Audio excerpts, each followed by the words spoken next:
Patuloy po na binabantayan ang lagay ng mga estudyanteng nabagsakan ng semento mula sa isang condominium sa Quezon City. Iniinspeksyon naman ng mga otoridad ang gusali kung saan nanggaling ang tipak ng semento. At live mula sa Quezon City, nasa frontline ng balitang yan, Simon Gualvez. Mon, ano ba ang update tungkol dito sa mga estudyanteng nabagsakan dyan sa may isang gusali?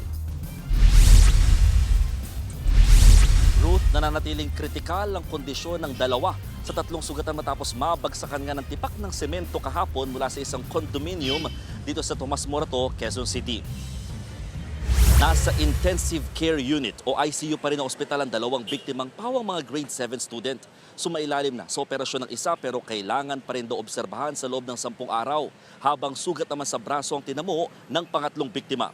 Samantala, binisita ng mga opisyal ng Department of Building ng Quezon City ang sangkot na condominium kanina. Base sa inisyal nila investigasyon, posibleng nakaapekto yung kinabit na antena sa bahagi ng palitada noong 2022 dahilan kaya bumigay ito.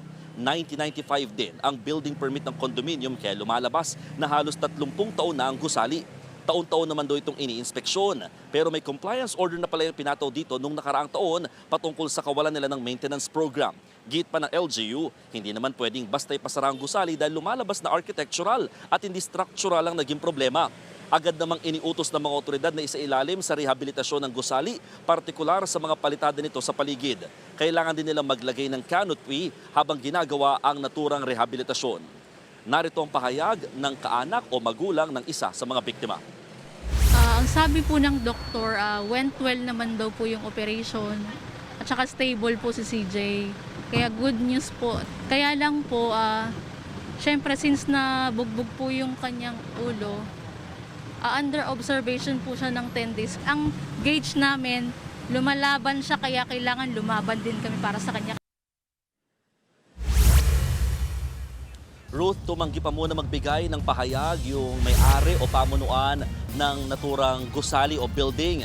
Sa ngayon, kahit nga raw sila ay hindi pa rin doon nakikipag-ugnayan, sabi ng mga magulang ng mga biktima, tanging mga homeowners ng condominium ang nagpaabot ng inisyal na pinansyal na tulong para nga sa mga biktima. Actually, nananawagan din talaga sila ng tulong pinansyal, lalo patuloy din lumalaki daw ang kanilang gastos sa ospital. Balik sa iyo, Ruth.